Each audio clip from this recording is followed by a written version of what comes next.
नमस्कार, मैं हूं रविंदर तिवारी और आप देख रहे हैं इंडिया लाइव टीवी। मेरे साथ फरीदाबाद के पूर्व सांसद अवतार सिंह भड़ाना जी मौजूद हैं। इनकी घर वापसी हुई है, इनसे बात करेंगे।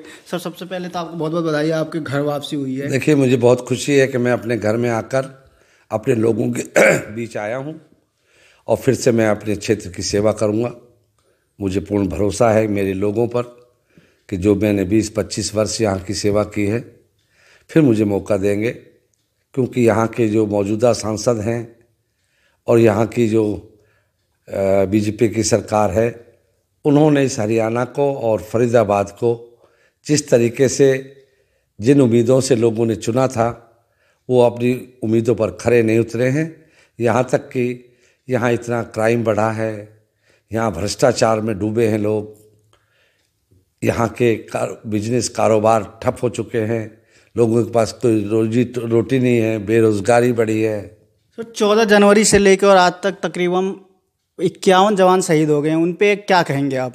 देखिए, मैंने कल ही एक बड़ी मेरे ज़िले में एक कार्यक्रम था, उस कार्यक्रम में मैंने कहा है, लाखों लोगों के भावनाओं को, हमारे जो शहीद सपूत शहीद हो रहे हैं, उन पर हमने कहा कि अब हमारा सब्र का बांध टूटता जा रहा है। ये देश शहीदों के साथ खड़ा है।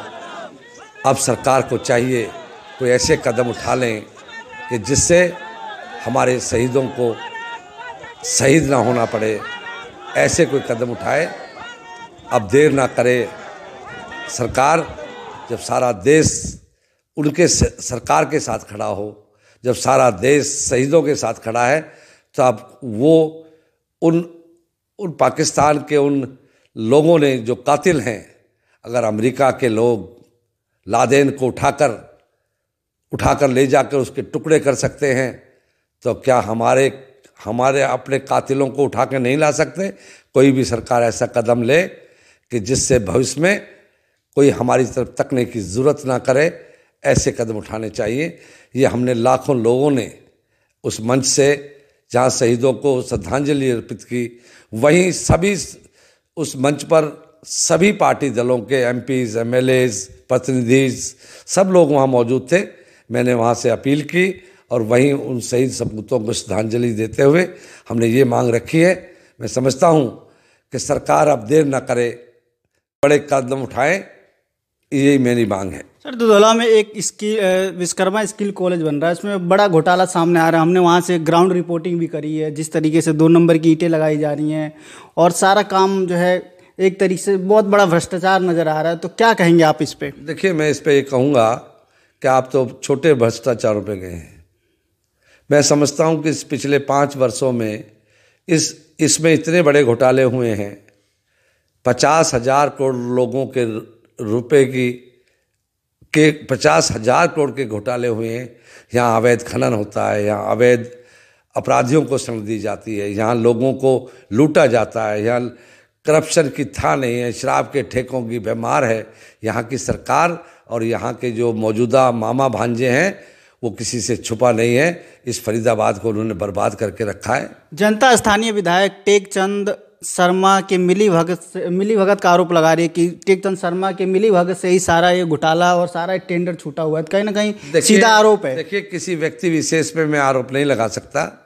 मैं ये जरूर कहूँगा कि हरियाणा सरकार और केंद्र की सरकार बीजेपी की है, और बीजेपी की सरकार की यहाँ के जो सरकारें हैं, उन्होंने उन्हीं के से पे चलता है। यहाँ मामा भांजे जो कहते हैं वही होता है। यहाँ जितने भ्रष्टाचार हुए हैं, उसमें हरियाणा सरकार और भारत की सरकार, अगर प्रधानमंत्री जी कहते हैं कि ईमानदार, तो अपने कैबिनेट में जो मंत्री हैं कृष्णपाल जी, इनकी सीबीआई इंक्वायरी करा दें।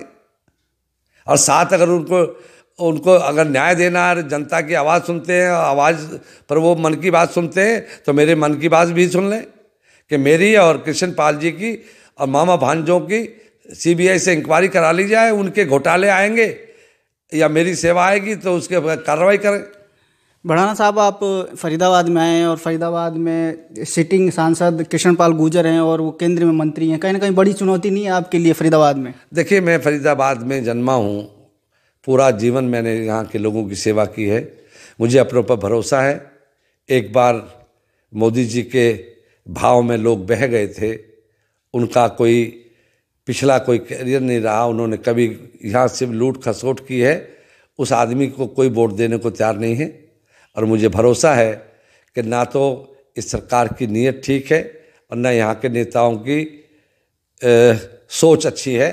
वो समाज के प्रति, मतदाताओं के प्रति उनकी सोच अच्छी नहीं है। मुझे पूर्ण भरोसा है कि यहाँ के लोगों के भरोसे पे मैं यहाँ से चुनाव लड़ने फिर आया हूँ। मैंने घर वापसी की है। मुझे उम्मीद है कि यहाँ के लोग को मैंने अपील की है कि आज फिर अपील करूँगा आपके माध्यम से कि अगर 20 वर्षों में, 25 वर्षों में मैंने आपकी सेवा की है, अगर मैंने ईमानदारी से सेवा की है और मामा भांजों के 5 साल मेरे 25 बरस को तोल लें, उसका फैसला जनता करेगी।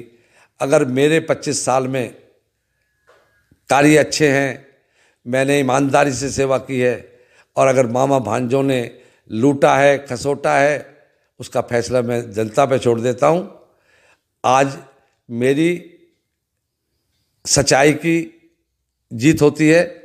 आज मैं कहूँगा कि मेरी सच्चाई की जीत होगी और इन बेईमानों को जनता परख चुकी है, देख चुकी है। अब इनके झांसे में आने वाली नहीं। सर, हमारे चैनल से बात करने के लिए आपको बहुत बहुत धन्यवाद।